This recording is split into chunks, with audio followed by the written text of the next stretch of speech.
ദൈവതിരുനാമത്തിന് മഹത്വം ഉണ്ടാകട്ടെ. വെളിപ്പാട് പുസ്തകം 8-ാം അധ്യായത്തിൻ്റെ 6 മുതൽ 11 വരെയുള്ള വാക്യങ്ങളിലെ ഭാഗങ്ങളാണ് നമ്മൾ ചിന്തിക്കുവാനായിട്ട് പോകുന്നത്. 7 ദൂതന്മാർ 7 കാഹളങ്ങൾ മുഴക്കുമ്പോൾ അതുമായിട്ട് ബന്ധപ്പെട്ട് ഭൂമിയിൽ നടക്കുവാനായിട്ട് പോകുന്ന അനുബന്ധ സംഭവങ്ങൾ നമ്മൾ ചിന്തിക്കുകയാണ്. ആദ്യത്തെ 3 ദൂതന്മാർ കാഹളം മുഴക്കുമ്പോൾ ഉണ്ടാകുന്ന കുറച്ച് കാര്യങ്ങൾ, അത് ഭൂമിയിലെ ശുദ്ധജല സ്രോതസ്സിൻ്റെ മേൽ, പച്ചപ്പിൻ്റെ മേൽ, അതുപോലെ തന്നെ സമുദ്രത്തിൻ്റെ മേൽ ഒക്കെ ഉണ്ടാകാനായിട്ട് പോകുന്ന ന്യായവിധിയാണ്. ഇത് വെളിപ്പാട് പുസ്തകത്തിൻ്റെ തുടർച്ചയായിട്ട് നടക്കുന്ന ഒരു ക്ലാസ് ആണല്ലോ. ഞാൻ ആ പറയുന്ന ഭാഗങ്ങളുടെ ദൈവവചനം നിങ്ങളെ ഇവിടെ സ്ക്രീനിൽ കാണിക്കാം. നിങ്ങൾ ആ ഭാഗം ശ്രദ്ധിച്ച് പഠിച്ച് മനസ്സിലാക്കുക. നമ്മൾ ഈ ഒരു ഭാഗത്തെക്കുറിച്ച് ചിന്തിക്കുമ്പോൾ നമുക്ക് മനസ്സിലാകുന്നത്, പഴയ നിയമത്തിൽ മിസ്രൈമിൽ ഉണ്ടായ 10 ബാധകൾ, ആ ബാധകളുടെ ഒരാവർത്തനം നമുക്ക് കാണാനായിട്ട് കഴിയുന്നുണ്ട്. അതിൻ്റെ കാരണം എന്താണെന്ന് ചോദിച്ചാൽ, നമ്മൾ ഈ വേദപുസ്തകം വളരെ ശ്രദ്ധാപൂർവം പഠിച്ചാൽ ഈ പഴയ നിയമത്തിൽ നടക്കുന്ന സംഭവങ്ങളെല്ലാം പുതിയ നിയമത്തിൽ ആവർത്തിക്കപ്പെടുന്നത് നമുക്ക് കാണാൻ പറ്റും. എല്ലാ കാര്യങ്ങളും അങ്ങനെ തന്നെയാണ്. അപ്പം ഈ പഴയ നിയമത്തിൽ മിസ്രൈമിൽ ഇസ്രായേൽ ജനത്തിൻ്റെ വിടുതലുമായിട്ട് അനുബന്ധിച്ച് നടന്ന 10 ബാധകൾ, ഞാൻ ഈ 10 ബാധകളെക്കുറിച്ച് മുൻപ് ഒരു വീഡിയോയിൽ ഞാൻ വിവരിച്ചിട്ടുണ്ട്. ഈ 10 ബാധകൾ എന്ന് പറയുന്നത് ദൈവിക ന്യായവിധിയായിരുന്നു. എന്തിനായിരുന്നു ആ ദൈവിക ന്യായവിധി? മിസ്രൈമിലെ ദൈവങ്ങളുടെ മേൽ, അല്ലെങ്കിൽ അതിൻ്റെ മേലാണ് ദൈവം ന്യായം വിധിച്ചത്. അങ്ങനെ ന്യായം വിധിച്ചിട്ടാണ് ഇസ്രായേൽ ജനത്തെ ദൈവം പുറത്തു കൊണ്ടുവന്നത്. അപ്പോൾ അതാണ് ശരിക്കും പറഞ്ഞാൽ ആ ഒരു 10 ബാധകൾ എന്ന് പറയുന്നത്. അപ്പം ഈ ഒരു 10 ബാധകൾ മിസ്രൈമിൽ ഉണ്ടാകുമ്പോൾ നമ്മൾ ശ്രദ്ധിക്കേണ്ടുന്ന ഒരു കാര്യമെന്ന് പറയുന്നത്, ഇസ്രായേൽ മക്കൾ പാർത്ത ഗോശൻ ദേശത്ത് ദൈവിക സംരക്ഷണം ഉണ്ടായിരുന്നു. ഇതൊന്നും അവരെ ഒരു തരത്തിലും ബാധിക്കാൻ ദൈവം അവരെ സമ്മതിച്ചില്ല എന്നുള്ളതാണ്.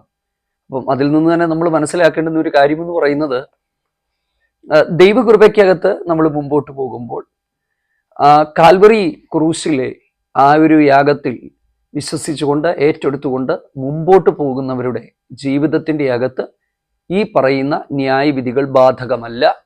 അന്ന് അവരെ ദൈവം സംരക്ഷിച്ചതുപോലെ, ഒഴിച്ചതുപോലെ ദൈവിക സംരക്ഷണം ദൈവമക്കൾക്കുണ്ടാകും.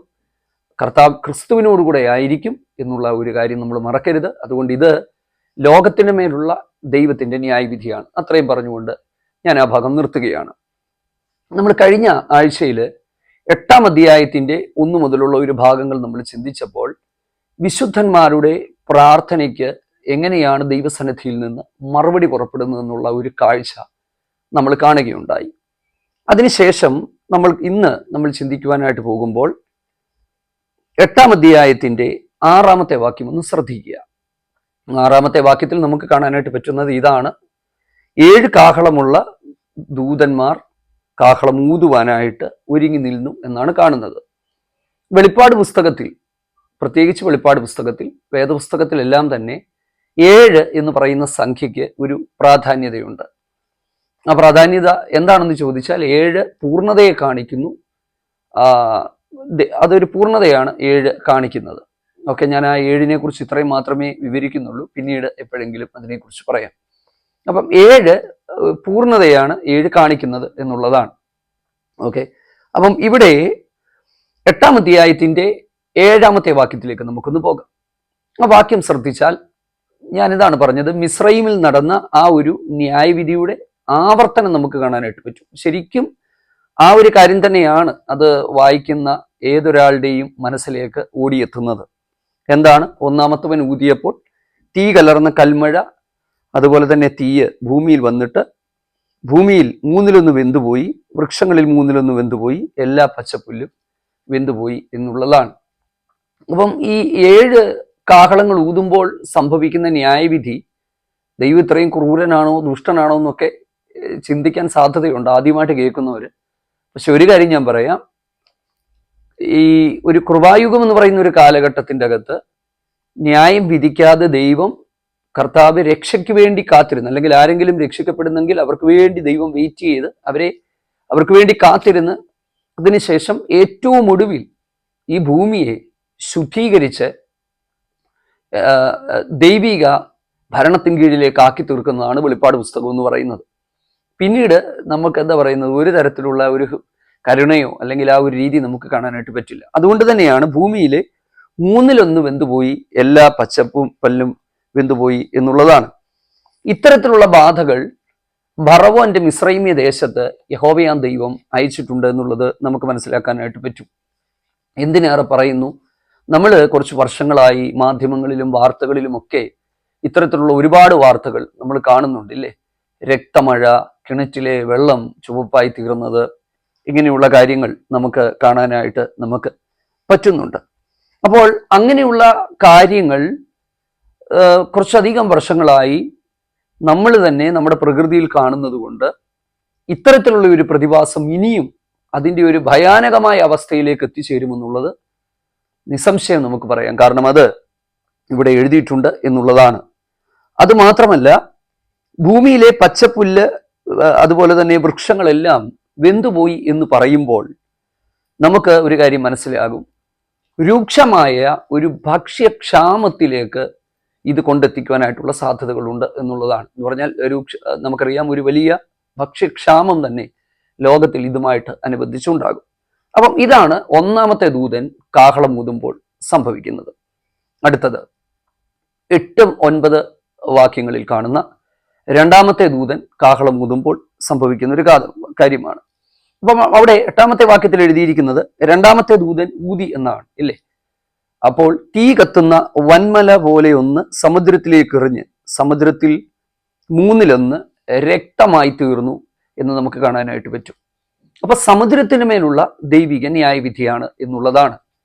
ഇവിടെ നമ്മൾ ശ്രദ്ധിക്കേണ്ട ഒരു കാര്യം, വൻമല പോലെ ഒന്ന് എന്നാണ് രേഖപ്പെടുത്തിയിരിക്കുന്നത്. വൻമലയാകണമെന്ന് നിർബന്ധമില്ല. അങ്ങനെ എന്തോ ഒന്ന്, ഒരുപക്ഷെ സ്പേസിൽ നിന്ന് വന്ന, ശൂന്യാകാശത്തു നിന്ന് വന്ന എന്തെങ്കിലും ധൂമകേതുക്കളോ ഉൽക്കകളോ അല്ലെങ്കിൽ അങ്ങനെ എന്തെങ്കിലും ആണോ എന്ന് നമുക്കതിനെക്കുറിച്ച് അറിയില്ല. പക്ഷേ എന്തോ തീ കത്തുന്ന ഒരു വൻമല പോലെ എന്തോ ഒന്ന് വന്ന് സമുദ്രത്തിന്മേൽ വീഴുന്നത് അദ്ദേഹം കാണുകയാണ്.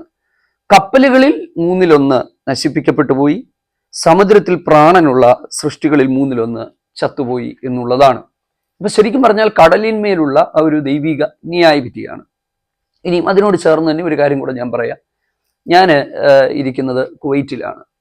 ഈ കുവൈറ്റിന്റെ കടൽ തീരങ്ങളിൽ അല്ലെങ്കിൽ കടലുകളിലൊക്കെ കുറച്ച് വർഷങ്ങളായി റിപ്പോർട്ട് ചെയ്തിരിക്കുന്ന ഒരു കാര്യമാണ് റെഡ് ടൈഡ് എന്ന് പറയുന്ന ഒരു പ്രതിഭാസം. ഇവിടെ മാത്രമല്ല, മറ്റു പല സ്ഥലങ്ങളിലും റിപ്പോർട്ട് ചെയ്തിട്ടുണ്ട്. എന്ന് പറഞ്ഞാൽ സമുദ്രത്തിലെ വെള്ളം ചുവപ്പായി മാറി സമുദ്രത്തിലെ ജീവനുള്ള ജലജന്തുക്കൾ പലതും കൂട്ടമായി ചത്ത് പൊങ്ങി കരയിലേക്ക് എത്തുന്ന ഒരു പ്രതിഭാസമാണ് റെഡ് ടൈഡ് എന്നാണ് പറയുന്നത്. നിങ്ങൾ റെഡ് ടൈഡിനെ കുറിച്ച് വേണമെങ്കിൽ നിങ്ങൾ പഠിച്ചോളൂ.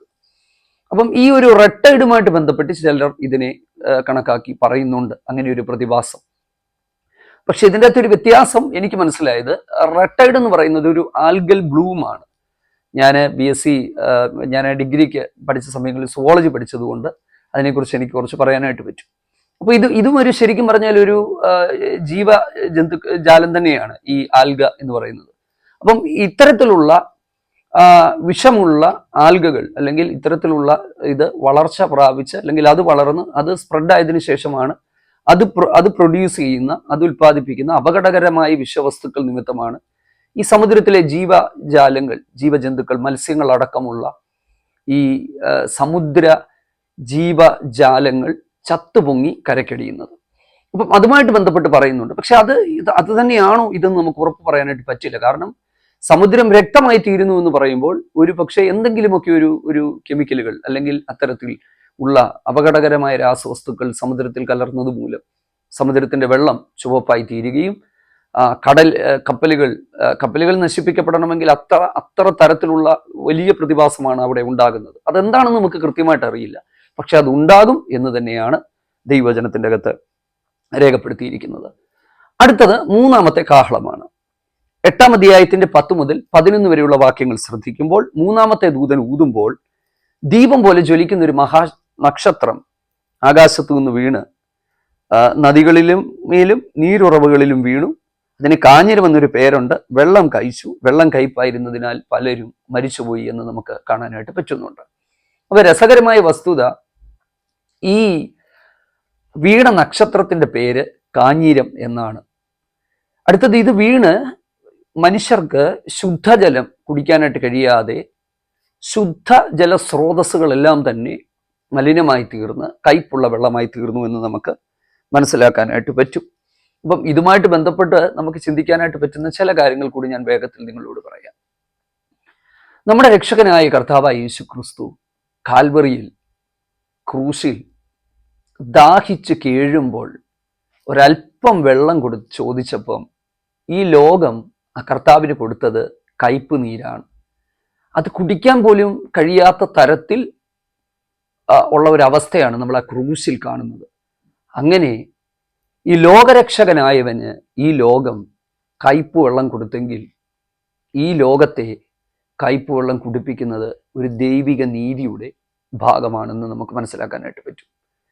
മിസ്രൈമിൽ നിന്നും ഇസ്രായേൽ ജനം പുറപ്പെട്ട് മാറായിലെത്തിയപ്പോൾ അവിടെ ഒരു ജലസ്രോതസ്സിന്റെ അടുത്തെത്തി. അവിടുത്തെ വെള്ളം കയ്പായതുകൊണ്ട് അവർക്ക് കുടിക്കാൻ കഴിഞ്ഞില്ല എന്ന് രേഖപ്പെടുത്തിയിട്ടുണ്ട്.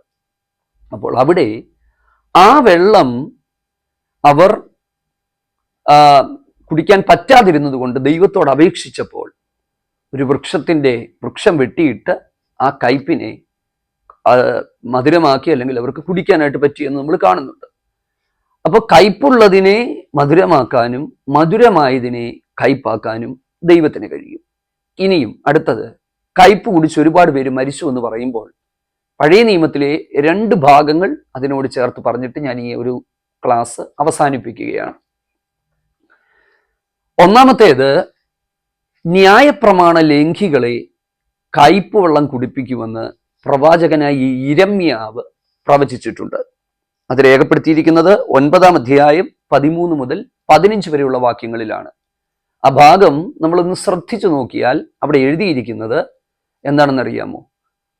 ദൈവത്തെ അനുസരിക്കാതെ ന്യായപ്രമാണം ലംഘിച്ചു കൊണ്ടുപോകുന്ന ന്യായപ്രമാണ വിരോധികൾ, അവരെക്കുറിച്ച് വളരെ വ്യക്തമായിട്ട് എഴുതിയിരിക്കുന്നു, അവരെ ഞാൻ കയ്പ് വെള്ളം കുടിപ്പിക്കും എന്നുള്ളതാണ്.